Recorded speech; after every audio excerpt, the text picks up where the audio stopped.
સમાચારોમાં આગળ વધી વડાપ્રધાન નરેન્દ્ર મોદીના નેતૃત્વમાં દેશમાં ફરી એકવાર એનડીએ સરકાર બનવા જઈ રહી છે। આ સાથે મહાગઠબંધનના તમામ ઘટક દળોની માંગણીઓ આગળ આવવા લાગી છે।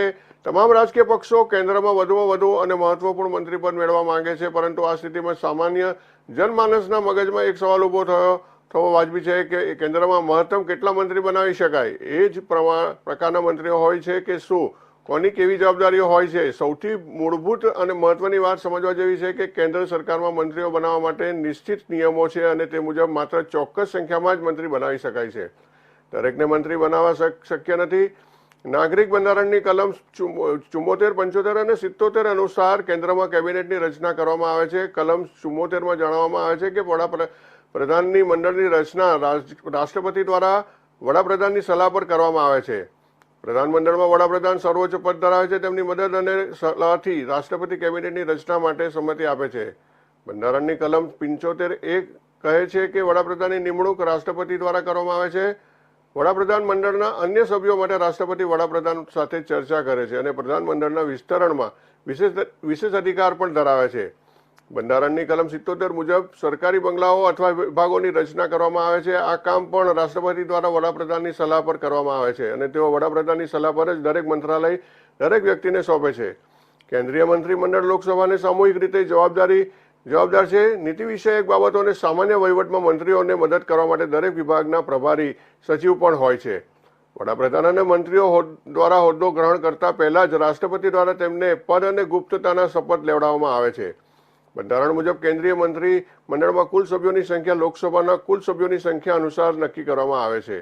લોકસભાના કુલ સભ્યોની સંખ્યાના 15%ને મંત્રી બનાવી શકાય છે, એટલે કે લોકસભામાં 543 સભ્યોની સંખ્યાના 15% કેન્દ્રમાં મંત્રી બની શકે છે। એટલે કે આ આધારે વડાપ્રધાન મોદીની કેબિનેટમાં વધુમાં વધુ 81-82 મંત્રીઓ હોઈ શકે છે। મંત્રાલયના મહત્વ અને કામના ભારણને ધ્યાનમાં રાખીને ભારતની કેન્દ્રીય કેબિનેટમાં 3 પ્રકારના મંત્રી બનાવવામાં આવે છે, જેમાં કેબિનેટ મંત્રી, રાજ્ય મંત્રી અને રાજ્ય મંત્રી સ્વતંત્ર હવાલાનો સમાવેશ થાય છે। આ ત્રણેયમાં કેબિનેટ સૌથી મહત્વપૂર્ણ હોય છે।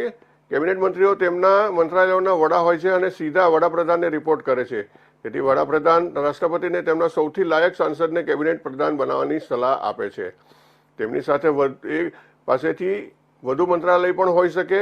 કેન્દ્ર સરકારના તમામ નિર્ણયો કેબિનેટની બેઠકમાં લેવામાં આવે છે, જેથી કેબિનેટ મંત્રીએ કેબિનેટ બેઠકમાં હાજરી આપવી ફરજિયાત છે। બીજા પ્રકાર પર નજર કરીએ તો રાજ્ય મંત્રીઓ વાસ્તવમાં કેબિનેટ મંત્રીઓના સહયોગી હોય છે। વાસ્તવમાં વધુ મહત્વનો અને કાર્યભાર વિશાળ અવકાશ અને મોટી જવાબદારી ધરાવતા મંત્રાલયોમાં રાજ્ય મંત્રીઓને કેબિનેટ મંત્રીઓની મદદ માટે નિમવામાં આવે છે। રાજ્ય મંત્રી સીધા કેબિનેટ મંત્રીને રિપોર્ટ કરે છે। તેઓ કેબિનેટની બેઠકોમાં ભાગ લેતા નથી। સામાન્ય રીતે મોટા મંત્રાલયોમાં 1 કે 2 રાજ્ય મંત્રીઓની નિમણૂક કરવામાં આવે છે। ત્રીજા અને મહત્વપૂર્ણ પ્રકાર પર જોઈએ તો રાજ્ય મંત્રી સ્વતંત્ર હવાલો ધરાવતા સાંસદ પાસે નાના કે થોડા ઓછા મહત્વના મંત્રાલયો હોય છે। જો કે દરેક મંત્રાલયનું પોતાનું મહત્વ હોય જ છે, પરંતુ તેમના મંત્રાલયોની જવાબદારી પ્રમાણમાં ઓછી હોય છે। મતલબ કે કોઈપણ કેબિનેટ મંત્રી વગર પણ રાજ્ય મંત્રીની મદદથી મંત્રાલય ચલાવી શકાય છે।